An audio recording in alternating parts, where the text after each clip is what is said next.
Good morning, ladies and gentlemen. I'm meadsyreplays. Welcome back to the channel. In today's video, we are going to be looking at a forgotten tank. Yes, the AMX 30B is definitely a forgotten tank. Now, this tank, I've previously said that it's not the greatest. In fact, it's probably one of the worst tier 10 mediums. And I did, at the time, get a lot of backlash because people were like, what are you talking about? It's amazing.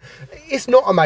It's really not amazing at all. And like I said, it's very rare that you actually see this. And at the end of the video, we will see just how many people have been playing this tank. So it's definitely a forgotten tank. It's not the only forgotten tank. So we're going to make this video solely on the AMX 30B, and then in a couple of days time we will go through a few more, maybe the top 5 forgotten tanks in Blitz, because they're not all premium tanks.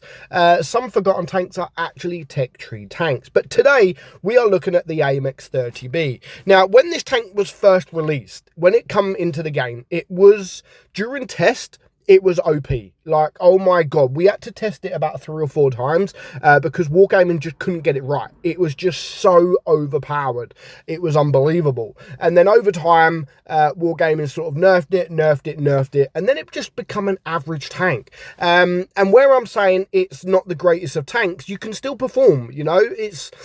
I actually said it's probably one of the worst tier 10, but I never really said it was a bad tank. It's not a bad tank, really, but it's not that exciting. So you can still go out, you can still do damage, but for me, there's better mediums out there than the AMX 30B. Wargaming could make this tank so much better by just doing a few things to it. So the turret armor, I mean, 170 millimeters doesn't look good on paper, but in fact it's not too bad. You can actually get some bounces, but the first thing I would do is remove the hatch, because the hatch is quite big, and if you look at the AMX 31ER in tier 9, that's what this tank should be, you know, without the hatch. Have a really good turret, no hatch, and then even that alone I think would make this tank a lot better. The hull is 55, so you're not going to bounce anything on your hull. Your DPM, however, is still fairly good at 3,230. That is with running calibrated shells. So yeah, not bad DPM. That is just a 6.5 second reload. Your penetration is 270, 333 on your heat, and 57 on your HE. You do have a 350 alpha gun, 300 on your heat, and 400 on your HE. Your aim time is good at 2.8, and your gun dispersion is also good at 0.290. You have 10 degrees of gun depression with a top speed of 65 kilometers per hour. So if you look at this tank on paper, it is actually really good. There's some really good things about the tank and not many bad things about the tank when you look at it on paper. But it's just when you go and play it, like I said, I think even if you was to remove that hatch on top, it would make this tank very good, like very good, because it has everything else. It has the gun depression, it has the DPM. And another thing that I would change about the tank is not the how good the tank is. It won't change that, but it is definitely the legendary camouflage. I think this legendary camouflage sucks.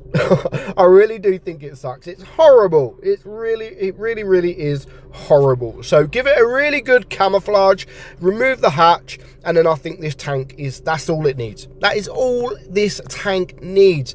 But it is still a forgotten tank. No one plays it, or not many people play the tank, apart from Grand Mook Legend. A good friend of mine sent me the replay. I mean, it's not the best amount of damage, but it is still a decent damage. It's still a decent replay, and it definitely showcases what this tank is actually capable of doing. Like I said, just because I think it is one of the worst mediums in the game, in tier 10, doesn't mean that you can't perform well in it. Like, I say that with any tank.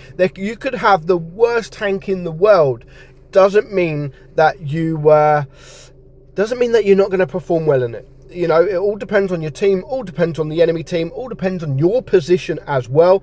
So just because I think that this isn't the greatest tier 10 doesn't mean you can't do damage in the tank. So he's pushed further forward on the right. Now everyone has actually gone to this right side, which, you know, sometimes you don't really see. Sometimes most of the mediums will go left, but the fact that there is only one medium on each team, McLegend has decided to go with his team, and he's furthest forward, and he's actually farming some damage without taking a single shot. He has blocked one shot as well from the WZ, I think it was. So yeah, not too bad at all. And I love the fact that none of these guys even want to know him. They all want to go for the tanks around, and that's because he's put himself in that kind of position to make them not want to go for him, because there's other tanks around. Why would they go for him when there's another tank right in front of him, or front of them?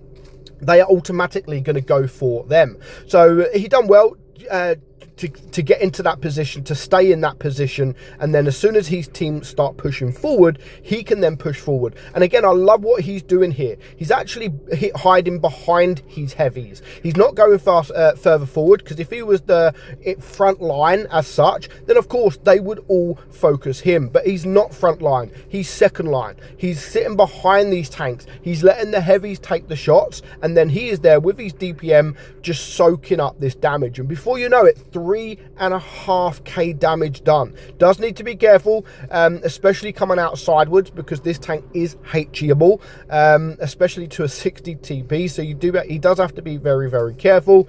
No idea why he even attempted that shot, but before you know it, 3 tanks down. This guy's a one shot, gets rid of him, and already just 2 tanks left alive. So not only was this a really, really good replay from him, and showcases what kind of damage this tank can do, because that's all he's done really. He hasn't done anything amazing. He's just got himself in a good position, and when you get yourself in a good position with a tank with DPM, you can actually do really, really well. And again, the Death Star is now a one shot. He's going to go forward, take the shot, take the kill, and that is now his second kill. 4,700 damage, and then he's just going to go and chase this WZ. Not too much the WZ121 can do. It does have slightly more DPM, but when you get a bounce and shot from other people, yeah, there's not too much you can do from the 121's point of view. And at this point, Legend, he's just pushing forward. He wants to grab as much damage as he can. 3 kills, does get the kill. 1170 block damage there, so he does actually block a few shots, but he gets 5,700 damage, gets again 1100 block damage, and the mastery badge. So that is the AMX 30B. Let's just have a look at how many people have actually been playing this tank.